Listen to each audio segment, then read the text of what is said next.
বাহ। নমস্কার, সবাই কেমন আছেন? আমি অরিজিতা, কলকাতা থেকে। আজ সরস্বতী পুজো, সকালবেলা থেকে তো আমাদের বাড়িতে সরস্বতী পুজো হয়ে গেছে ছোট করে। মা, আমি আর এই যে আমাদের ঠাকুর মশাই, আমার এক ভাই, তো সবাই মিলে সরস্বতী পুজো করে নিয়েছি। আর এখন আমাদের এরিয়ার মধ্যে যে ক্লাব আছে, মায়ের স্কুল, আর আমাদের এখানে বাটানগরে 111 ফুটের সরস্বতী ঠাকুর হয়েছে, সেটাই এখন দেখতে যাব দীর্ঘ 8 বছর পর। আর সুযোগ হয়েছে শাড়ি পরে সেজে গুজে সরস্বতী ঠাকুর দেখতে বেরোনো। চলুন আজকের দিনটা কেমন করে কাটাচ্ছি আপনাদের সাথে পুরো ভিডিওর মাধ্যমে শেয়ার করব। অবশ্যই সবাই ব্লগটার সাথে থাকবেন, শেষ পর্যন্ত দেখে জানাবেন কেমন লাগলো। চলুন যাওয়া যাক। চলুন বেরিয়ে পড়েছি আমার পাড়ার ছোট ছোট ভাই বোনগুলোকে নিয়ে। গলার ভয়েসটা একদম ভেঙে গেছে কাশি হতে হতে, তার সাথে নাক বন্ধ, সর্দি, চোখে অ্যালার্জি, বিভিন্ন রকমের শরীর খারাপের সম্মুখীন হতে হয় এই দেশে আসার পর। তাও মনের মধ্যে একটা অদ্ভুত আনন্দ যে পরিবারের সাথে দুর্গাপুজোর সময়টা না কাটাতে পারি, অন্তত সরস্বতী পুজোর দিনটা দীর্ঘ 8 বছর পর শাড়ি পরে সেজে গুজে ঠাকুর দেখতে বেরিয়েছি পাড়ায় ছোট ছোট ভাই বোনগুলোকে নিয়ে। প্রথমেই আসলাম আমার মায়ের স্কুলে। অলরেডি পুজো তো হয়ে গেছে, হোম শুরু হয়ে গেছে, তাই সৌভাগ্যবশত হোমের টিপটা নিলাম। আর স্কুলের স্যারের সাথে অনেকক্ষণ দাঁড়িয়ে কথা বললাম, কারণ সকলেই আমাকে দেখার জন্য, মাকে সবাই জিজ্ঞাসা করে আমি কবে দেশে ফিরবো না ফিরবো। আর আমার মা এই স্কুলটায় চাকরি করে দীর্ঘ 13 বছর হয়ে গেল।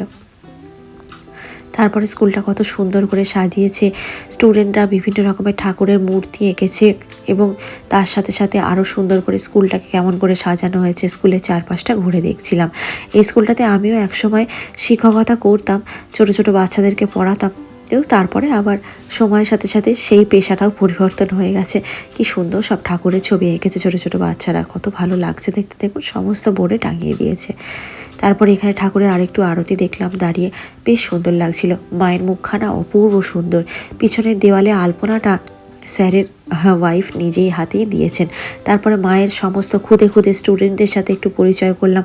তারা সকলেই মাকে পেয়ে খুব খুশি। আমার মা হলেন পিটি টিচার, কিন্তু ব্যাপারটা হচ্ছে পিটি টিচার হলেও সমস্ত স্টুডেন্টরা পিটি ম্যামকে ভীষণ ভালোবাসে, কারণ মা কাউকে বকে না, মারে না, প্রচণ্ড ভালোবাসা দিয়ে রাখে। তাই সকলেই মায়ের ফ্যান। পিটি ম্যামকে দেখতে পেয়েই সকলে ছুটে ছুটে চলে আসে ছবি তোলার জন্য। এটা একটা অন্য রকমের আনন্দের মুহূর্ত। তারপরে আমরা সোজা চলে আসলাম বাটানগরে। আপনারা হয়তো এই মুহূর্তে অনেকেই ইউটিউব শর্টস বা ফেসবুক ভিডিও দেখে বুঝে গেছেন এবছর বাটানগরে সেরা সেরা পুজো হয়েছে 111 ফুটের সরস্বতী ঠাকুর। তাই আমরা ওই 111 ফুট প্রতিমা দর্শন করতে চলে আসলাম।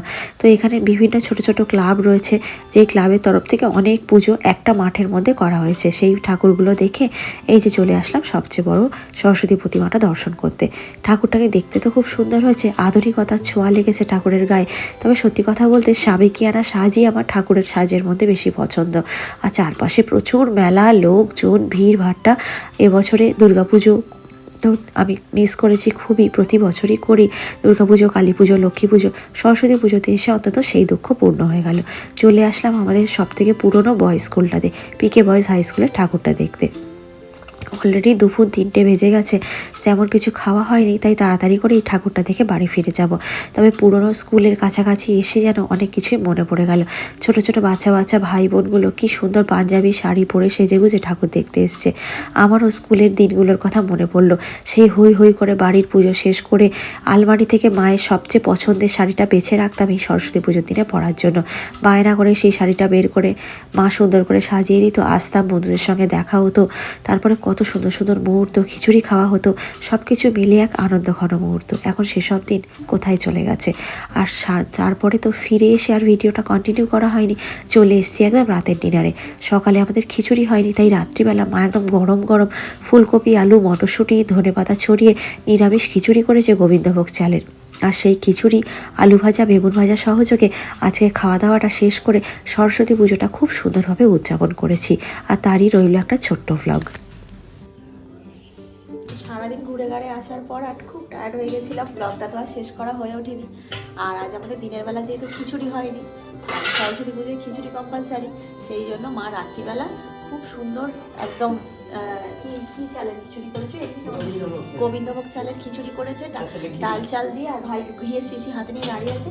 আর সাথে গোল গোল আলু ভাজা আর বেগুন ভাজা, ব্যাস। সরস্বতী পুজো একদম পুরো জমজমাট এবছর আমার দেশে কাটানো সরস্বতী পুজো। আর সন্দীপনদের পাড়ায় কড়াইশুটির কচুরি, আলুর দম এসব চলছে, রান্নাবান্না হচ্ছে, ওখানে পিকনিক হচ্ছে। আর আমাদের বাড়িতে আজকে আমাদের মতন করে খিচুড়ি দিয়ে পিকনিক শেষ। আজকের মতো ব্লগটা এখানেই শেষ করছি। রাত এখন বাজে 10টা, সবাই মিলে বসবো খেতে। সবাই অবশ্যই ব্লগটা শেষে আমাকে কমেন্ট করে জানাবেন ব্লগটা কেমন লাগলো, ভালো লাগলে একটা লাইক করে দেবেন। আর আমার এই ভিডিওটি যদি আপনারা আমার ফেসবুক পেজে দেখে থাকেন, পেজটি কিন্তু অবশ্যই ফলো করে যাবেন। সবাই খুব ভালো থাকবেন, সাবধানে থাকবেন, দেখা হবে খুব তাড়াতাড়ি নতুন আরও একটা সুন্দর ব্লগের সঙ্গে। ততক্ষণের জন্য বিদায় দিলাম, গুড নাইট। সবাই বলে দাও।